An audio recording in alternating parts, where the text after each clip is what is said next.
The history of Roblox is often defined by a constant tension between the corporate vision of a metaverse and the actual desires of the player base. While the platform has grown into a global powerhouse, that growth has been paved with updates that systematically dismantled features many considered core to the experience. 10. The removal of guest mode, 2017. For nearly a decade, guest mode was the primary way for people to experience Roblox without the barrier of entry of an account.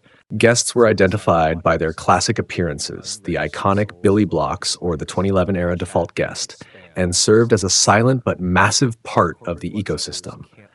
Roblox argued that removing guests was a necessary step for safety and to encourage social interaction, as guests could not use chat. However, the real impact was felt by the silent player base and those with technical limitations. It removed the ability to quickly test a game or jump in for a 5-minute session without logging in.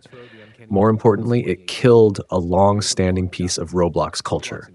The guest wasn't just a technical feature, it was a character in the lore of the site.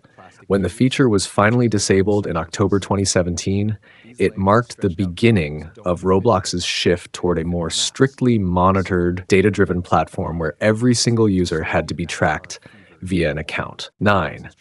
The introduction of Earthrow and the identity shift. In 2018, Roblox began a heavy push for Rethrow, a set of avatars with realistic human proportions. This wasn't just a new cosmetic option, it felt like a fundamental pivot away from the blocky, Lego-inspired aesthetic that gave Roblox its identity. The marketing for the site shifted almost overnight, replacing the classic characters with these lanky, canny humanoids.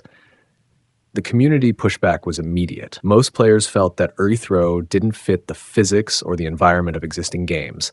Developers struggled because many game mechanics, like obstacle courses or obby jumps, were tuned specifically for the hitbox of the classic 1.0 blocky body. By forcing Earthrow into the spotlight, Roblox created a visual rift in the community that still exists today, often making the platform look like a disjointed mess of competing art styles. Number 8. The 2013 clothing price floor. Before 2013, the clothing market on Roblox was a wild west of creativity. You could find high-quality shirts and pants for as little as 1 or 2 Robux, and many items were even free. Roblox changed this by implementing a mandatory price floor, forcing all shirts and pants to cost at least 5 Robux. The justification was to stop copy botting and low-effort spam, but the actual result was the inflation of the avatar economy. It made it significantly harder for non-Builders Club members at the time to customize their characters. It also inadvertently encouraged the very thing it tried to stop, because everything now had a minimum value. Botters became even more motivated to steal designs, re-upload them, and undercut legitimate designers who were trying to build brands. 7. The total deletion of the forums, 2017. The Roblox forums were arguably the heart of the community. Sections like Lim, Life in the Trash Can, Shedletsky's Bible, and the Scams and Guarantees subforums were where the culture, memes, and trading economy were born. In December 2017, with very little warning, Roblox wiped the forums entirely. The company claimed the forums were too difficult to moderate and that social media had made them redundant. But for the users, this was the destruction of over a decade of history. Thousands of tutorials, historical threads, and community-driven scripts vanished instantly. This forced the community to migrate to third-party platforms like Discord and Twitter, which fragmented the player base and made it much harder for young users to find a safe, centralized place to discuss the game. Number 6. The Developer Exchange, DevX Rate Disparity. The DevX program is what allows creators to turn Robux into real money.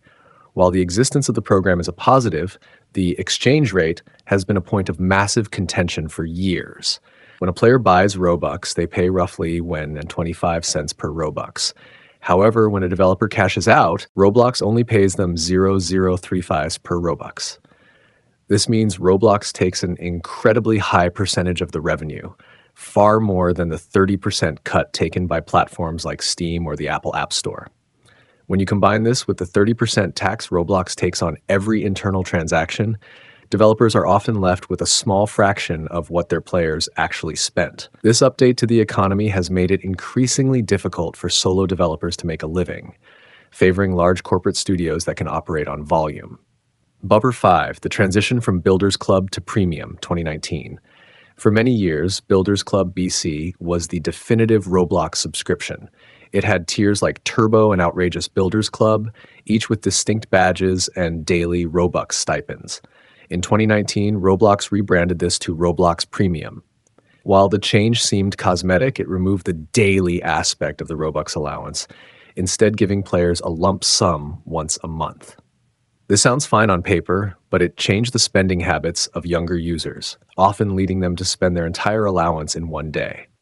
Furthermore, the removal of the iconic BC hard hats and the prestige associated with the different tiers felt like another step toward a sanitized corporate identity that stripped away the platform's personality. Number 4, the 2022 Audio Privacy Update. This is arguably the most technically damaging update in the history of the site. In early 2022, Roblox announced that all audio files longer than 6 seconds would be set to private by default to address concerns. This effectively muted millions of games overnight. Classic games that hadn't been updated in years suddenly had no music and no sound effects. Atmospheric horror games became silent, and social hangouts lost their jukeboxes. While Roblox provided some replacement licensed tracks, they were generic and often didn't fit the vibe of the games. This update didn't just break the current state of Roblox, it effectively deleted the auditory history of the platform, making thousands of classic games unplayable in their intended state. Number 3, the loss of the oof sound. The oof sound was more than just a sound effect, it was a global meme and the literal voice of Roblox. In 2022, following a long-running legal dispute with the creator of the sound, Tommy Tellurico, Roblox removed the file from the game. The replacement sound, a generic day noise, was widely hated. The removal felt like the final nail in the coffin for the old Roblox era. It was a reminder that even the most fundamental parts of the experience were subject to legal bureaucracy. The fact that Roblox, a multi-billion-dollar company, couldn't or wouldn't reach a permanent licensing agreement for a sound that defined their brand was seen as a major disappointment by the community. 2. Dynamic heads and the uncanny valley. Following Earthrow, Roblox introduced dynamic heads, which allow avatars to blink, move their mouths to match voice chat, and show facial expressions. While the technology is impressive, the execution has been polarizing. These heads often look off when placed on traditional blocky bodies, creating a visual disconnect. More frustratingly, Roblox began force updating classic face decals into 3D dynamic heads. If you owned a classic face like Winning Smile or Check It, it was replaced by a 3D version that many felt looked creepy or distorted. This was seen as an infringement on player expression, as people had spent years cultivating a specific look that was now being altered without their consent. Number 1, the forced filtering enabled migration, 2018. In the early days of Roblox, games were experimental mode, meaning what happened on one player's screen could affect everyone else. This made hacking incredibly easy. To fix this, Roblox introduced filtering enabled, FE, which separated the client and the server. In 2018, Roblox made FE mandatory for all games. From a security standpoint, this was a necessary move. However, from a historical standpoint, it was a catastrophe. Thousands of legendary games from 2008 to 2016 were built on the old system. Because their creators were no longer active, these games were never updated to support FE. Overnight, the games page was purged. If a game wasn't FE compliant, it simply stopped working or became a broken, glitchy mess. This update effectively burned the library of Roblox history, ensuring that the vast majority of the platform's early creative output could never be played again.